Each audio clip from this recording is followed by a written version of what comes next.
Hello, my name is Heatherly Morton, and in this presentation, I'll be recapping material of Module 1 of History 318.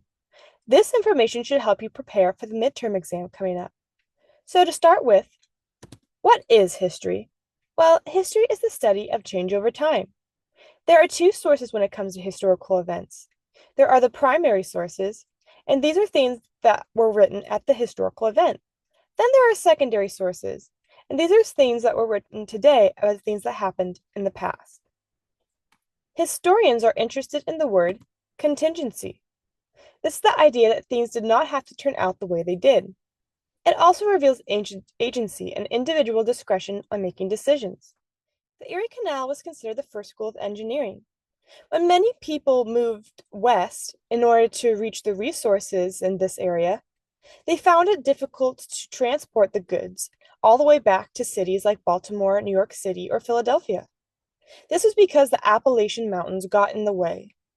But fortunately, there was one narrow opening between New York and down the Hudson River. When they started building the Erie Canal, they did face many challenges, like cutting through rock. Underwater cement was difficult. Leaking water, collapsing walls, bad surveys, inadequate wheelbarrows. The Pennsylvania Society hired a man named William Strickland. They sent him to England to study canals. They also appointed 3 judges and 1 school teacher as superintendents.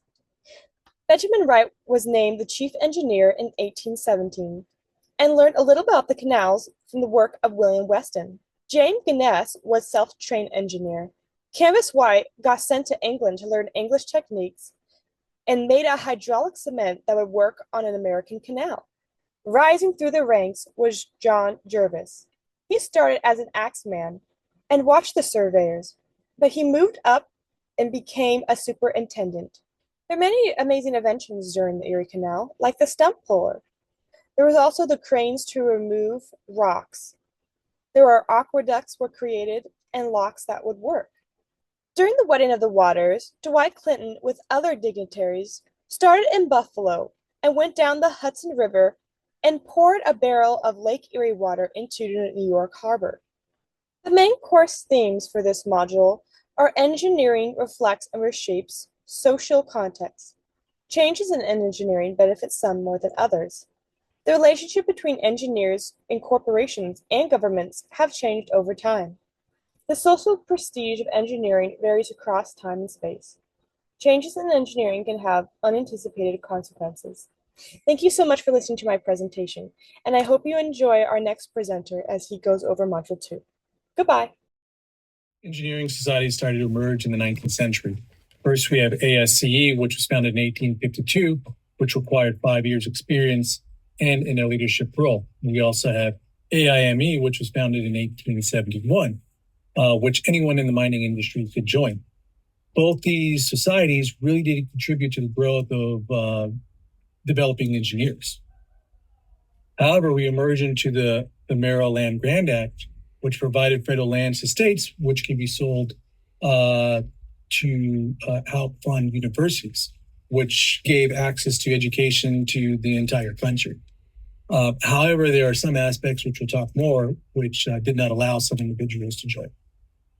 As education is increasing for engineering, we now come into the basic practices, which was through theoretical and practical.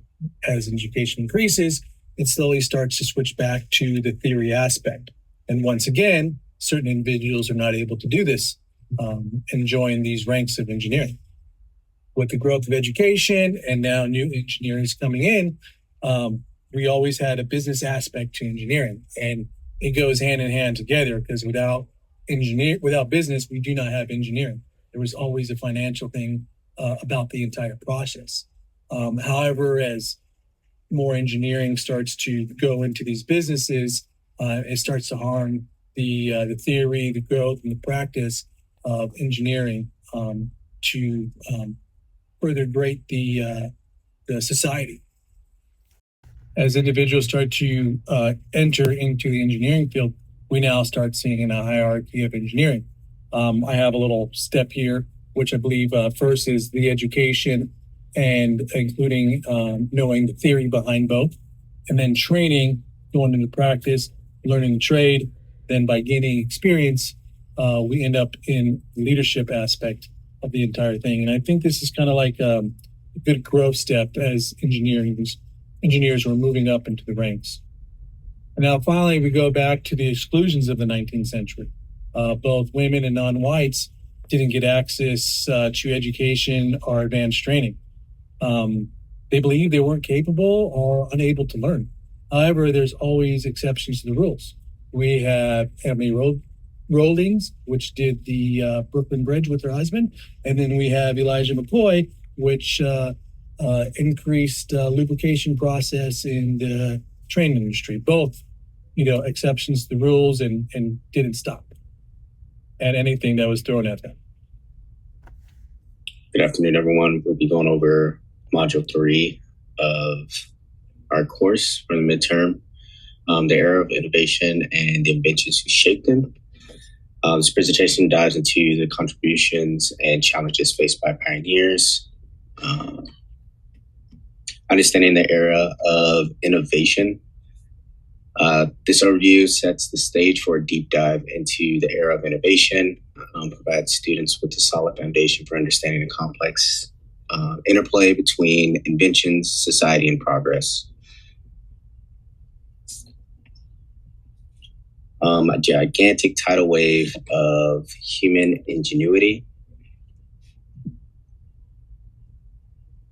Thomas Hughes' work illustrates the unprecedented scale of innovation during this era.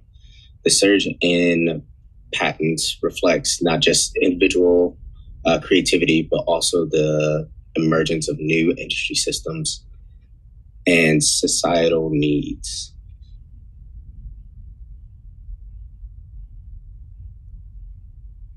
Nikola Tesla, pioneer of the electric age. Bernard Carlson's analysis of Tesla's career from 1900 to 1905 provides a microcosm of the challenges faced by inventors during this era. Tesla struggles with funding, skepticism, and competition with nothing unique, but with his unwavering commitment to his vision of wireless energy transmissions set him apart. This Bell Telephone Laboratories, the birth of organized research.